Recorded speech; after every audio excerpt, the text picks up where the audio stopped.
அன்பிற்கினிய நண்பர்களே, ஒரு நீதிபதியின் தோல்வி என்கிற தலைப்பில் என் மனதில் எழும் எண்ணங்களை பற்றிய கருத்துக்களை பதிவு செய்கிறேன்.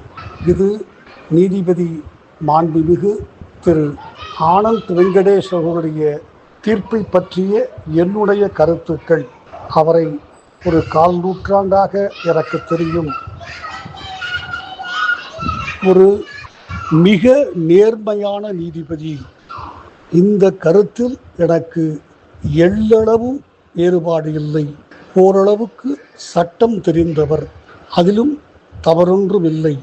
ஆனால் திரு ராமதாஸுக்கும் திரு அன்புமணிக்கும் இடையே ஏற்பட்ட வழக்கில் திரு ராமதாஸ் அணியினரால் போடப்பட்ட வழக்கை அவர் கையாண்ட விதம் 100க்கு 100 தவறு, சட்டத்துக்கு புறம்பானது, தர்மத்திற்கு மாறானது, அது நியாயமானது இல்லை என்று நான் மிகுந்த பணிவோடு ஆனால் அழுத்தம் திருத்தமாக கருதுகிறேன். அவர் கொடுத்திருக்கிற தீர்ப்பு என்பது 100க்கு 100 சரியான தீர்ப்பு. இதை ஒரு ரிட் மனுவாக தாக்கல் செய்ய வழியே இல்லை. எனவே அதை தள்ளுபடி செய்தது தவறு. எனக்கு அதில் எந்த விதமான குற்றம் குறை இருப்பதாகவும் நான் கருதவில்லை. ஆனால் இந்த நீதிபதி சில குணக்குறைவுகள் இவரிடம் இருப்பதாக நான் கருதுகிறேன். இவரை சில ஆண்டுகளாக தொடர்ந்து கவனித்து வருகிற பின்னணியில் இதை சொல்கிறேன். இதை சொல்லுகிற உரிமை எனக்கு இருக்கிறது. அவர் இதை ஏற்றுக்கொள்ளுவாரா, தன்னை சரி செய்து கொள்ளுவாரா, எனக்கு அதை பெற்ற அக்கறை இல்லை. ஊத வேண்டிய சங்கை ஊத வேண்டிய நேரத்தில் பலமாக ஊதுவது என் கடமை. இதனால் ஏதாவது விளைவுகள் ஏற்படுமானால் அதை தாங்கிக் கொள்ள வேண்டிய தியாகத்துக்கு நான் தயாராக இருக்கிறேன். முற்றும் முழுவதுமாக அந்த தியாகத்தை நான் செய்ய வேண்டும் என்று கருதுகிறேன். மற்றவர்களை பற்றி எனக்கு கிஞ்சித்தும் கவலை இல்லை. ஒரு நீதிபதி நேர்மையாக இருக்க வேண்டும். இவரை பொறுத்தவரை எந்த சந்தேகமும் அதில் இல்லை.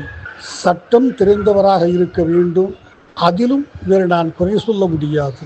100க்கு 100 சட்டம் தெரிந்தவன் இதுவரை பிறக்கவில்லை, இனிமேலும் பிறக்க மாட்டான்.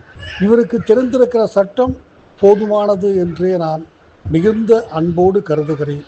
மூன்றாவது, தர்மத்தை ஒரு வக்கீல் தர்மத்தை பற்றி அக்கறைப்பட வேண்டிய அவசியமில்லை. கொடுக்கிற காசுக்கு சங்குதுகிறவன் வக்கீல். இந்த நீதிபதியை பொறுத்தவரை 2-3 குறைகளை நான் காண்கிறேன். ஒன்று, இவர் தனக்கு எல்லாம் தெரியும் என்று நம்புகிறார். நான் முன்பே சொன்னது போல் அப்படி ஒருவன் இன்று வரை பிறக்கவில்லை, இனிமேலும் பிறக்க வாய்ப்பில்லை. 2, தன்னால் எதையும் செய்ய முடியும் என்றும் நம்புகிறார். 3, தனக்கு எல்லோரும் கட்டுப்படுவார்கள் என்று நினைக்கிறார். தன்னை ஒவ்வொரு வழக்கிலும் முன்னிலைப்படுத்த விரும்புகிறார். எந்த நல்ல நீதிபதிக்கும் எப்போதும் வரக்கூடாத எண்ணம் தன்னை முன்னிலைப்படுத்திக் கொள்ள வேண்டும் என்கிற கருத்து.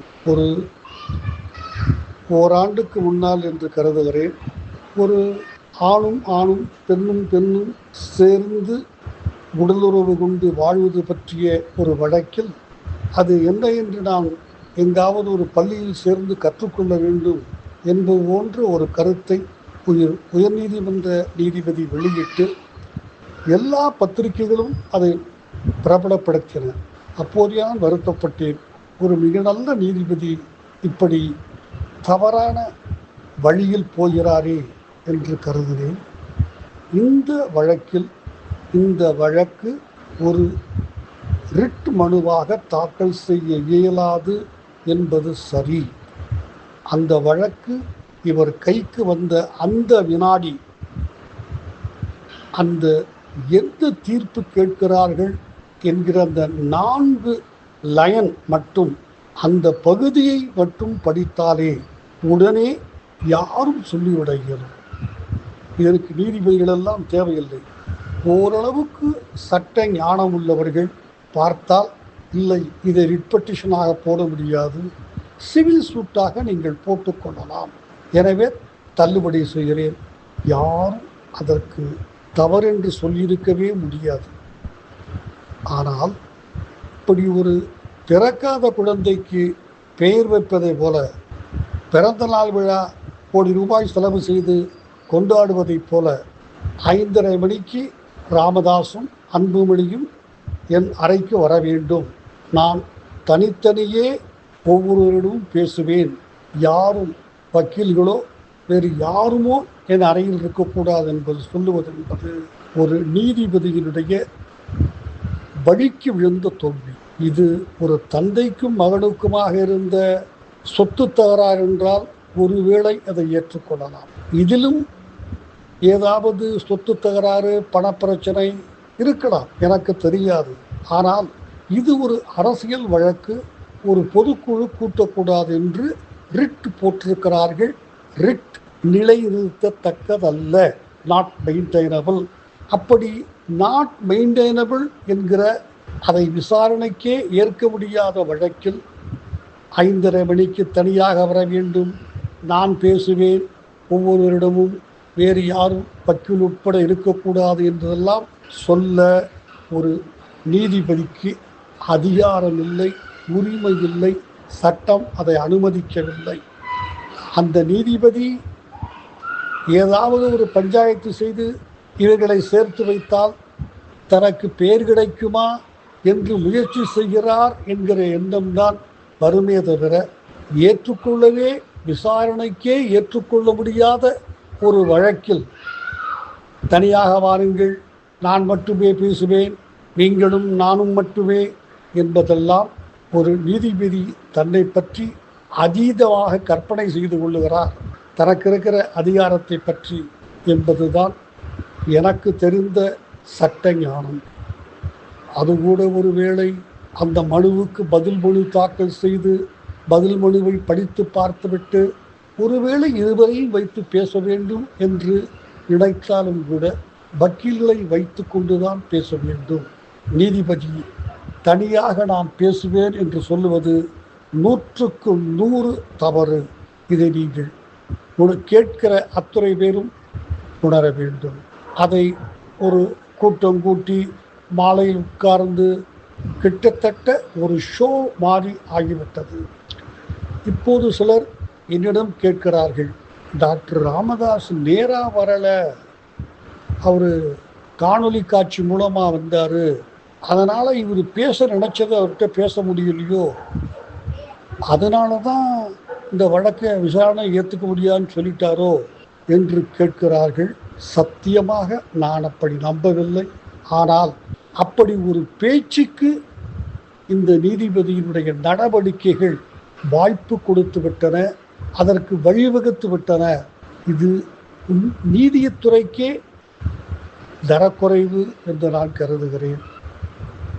இவர் ஒரு விசாரணைக்கே ஏற்க முடியாத வழக்கில் தந்தையும் மகனும் ஒருவர் முகத்தை ஒருவர் பார்த்து பேச முடியாத அளவுக்கு இருக்கிறார்கள் என்பதெல்லாம் தீர்ப்பில் பதிவு செய்ய வேண்டிய அவசியமில்லை, உரிமையும் இல்லை. இப்படி விசாரணைக்கே ஏற்க முடியாத வழக்கை மாலையில் வைத்து பத்திரிகைகள், ஊடகங்கள், கட்சிக்காரர்கள் இவர்களெல்லாம் வெளியே நின்று வேடிக்கை பார்க்க வைப்பதென்பது உயர்நீதிமன்றத்தினுடைய அலுவல் அல்ல, ஒரு நீதிபதியினுடைய உரிமையும் அல்ல. இது போன்ற ஒரு நாடகத்தை நீதிபதி திரு சுபாஷன் ரெட்டி தலைமை நீதிபதியாக இருந்தவர், திறமையானவர், நல்ல சட்டம் தெரிந்தவர், திரு ஆனந்த் வெங்கடேஷை விட அதிகமாக சட்டம் தெரிந்தவர், எனக்கு நல்ல பழக்கம், என் மீது மிகுந்த அன்பு வைத்திருந்தவர். என்னை நீதிபதி பதவிக்கு அவர் சிபாரிசு செய்தார் என்பதற்காக நான் அதை சொல்லவில்லை. திறமை வாய்ந்த, தனித்தன்மை வாய்ந்த தலைமை நீதிபதி. தமிழக சென்னை உயர்நீதிமன்றத்தில் வெளி மாநிலத்திலிருந்து வந்திருந்த இங்கிருந்த அத்துணை மாவட்டங்களும் இங்கு இருக்கிறது, ஒவ்வொரு தாலுக்காவும் எங்கு இருக்கிறது என்பதை விரல் நுடியில் வைத்திருந்த, சட்டத்தையும் அதை போல் தெரிந்து வைத்திருந்த நான் இன்றும் இறந்து போய்விட்டார், தலைவணங்குகிற மனிதர். ஆனால் இது போன்ற ஒரு நாடகத்தை அவரும் நடத்தினார். 3 நாட்கள் ஒரு வழக்கு. எல்லோருக்கும் தெரிந்த வழக்கு. சிலர் மறந்திருக்கலாம். செல்வி ஜெயலலிதா அவர்கள் முதலமைச்சராக இருந்தபோது எடுத்தேன் கவிழ்த்தேன் என்று லட்சத்துக்கு மேற்பட்ட அரசு ஊழியர்களை 1 வரி 2 வரி உத்தரவின் கீழ் ஆணையிட்டு பதவி நீக்கம் செய்தார். அவர்கள் ஸ்ட்ரைக் செய்தார்கள், அவ்வளவுதான்.